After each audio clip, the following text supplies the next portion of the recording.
on the timeline for filling some of the aforementioned Trump-created vacancies, right? A couple in Florida, there's one in New York.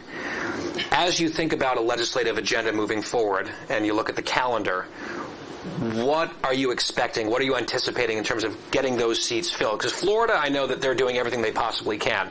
New York, with Stefanik's seat, that's a different question, right? Because the governance up there, they're not as interested in helping you get some folks back into your caucus, right? I know they talk a lot about democracy, but it seems like they're pretty comfortable with a seat remaining vacant for as long as possible in upstate New York. That's true. Florida, we have a date certain. It'll be April 1, April Fool's Day. Don't put too much stock into that. It will be 2 Republicans. We already know who they are. Those are deep red districts, and it's reliable spaces. Mike Waltz's seat, Matt Gaetz's seat.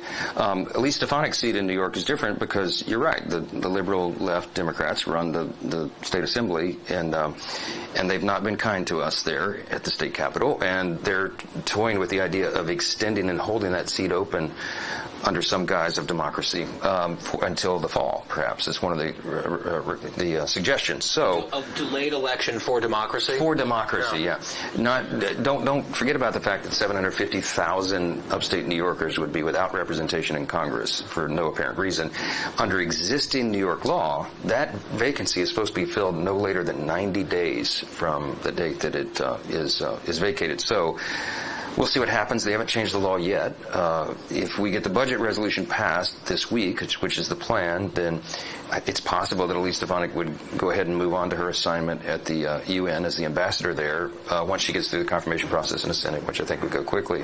And then that would start the clock. And so let's hope that we can get it filled in time and hope that the law is respected by Democrats in New York. And I want to come back